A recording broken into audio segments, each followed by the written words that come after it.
Nitailinda na kuitetea Katiba ya Jamhuri ya Muungano wa Tanzania, sheria ya Tanzania, maadili ya madiwani na kanuni za kudumu za halmashauri kama zilivyowekwa kwa mujibu wa sheria.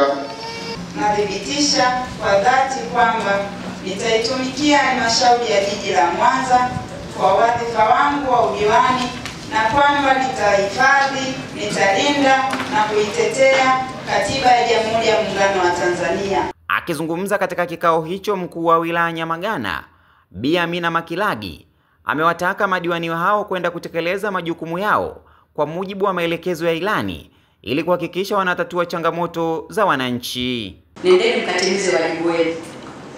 Kwenye Chama cha Mapinduzi tulikuja na ilani, mlisimama wenyewe mkainadi, kuna ahadi nyingi tumetoa kwa wananchi. Naomba niwaase tu kwamba wananchi wanahitaji matokeo kwa kipindi cha miaka mitano. Na tunataka tuende kutekeleza yote kama tulivyozungumza kwenye ilani, lakini na waasa waheshimiwa madiwani, hakikisheni mnazijua sheria kama ambavyo umeambiwa na wataalamu wetu. Maana bila kujua sheria hata hamwezi kujua mnatakiwa kufanya nini.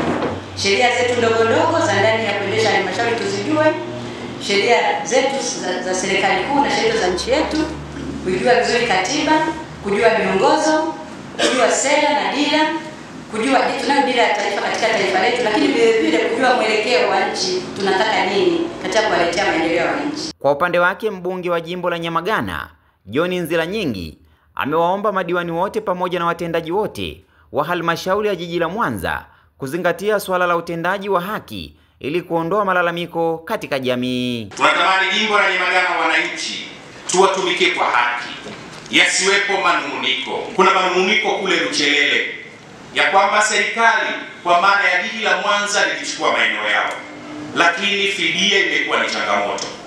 Niombe sana Mheshimiwa Mstahiki Meya ambaye umepewa ridhaa kwa mara nyingine, ni lazima tukubaliane tukafanye kazi ya wananchi.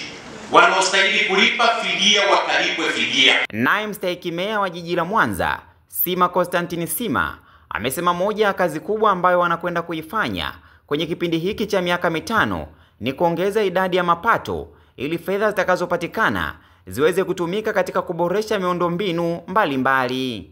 Tunaenda kazi kubwa tutakapoenda kufanya, tuongeze idadi kubwa ya mapato ili kusudi tutekeleze tija na tukaongeze fedha nyingi katika mfuko wa barabara dharura tuweze kumaliza kazi ambayo ilikuwa na changamoto kubwa. Lakini sababu na hilo ni kweli katika maeneo yetu ya jiji la Mwanza maeneo mengi yamekuwa na giza nyingi. Barabara ambazo zilikuwa zikitengenezwa na barabara tulizonazo za muda mrefu nyingi zilikuwa zinatumia taa za umeme. Na sasa hivi yametokea mabadiliko makubwa sana tunaenda taa sola.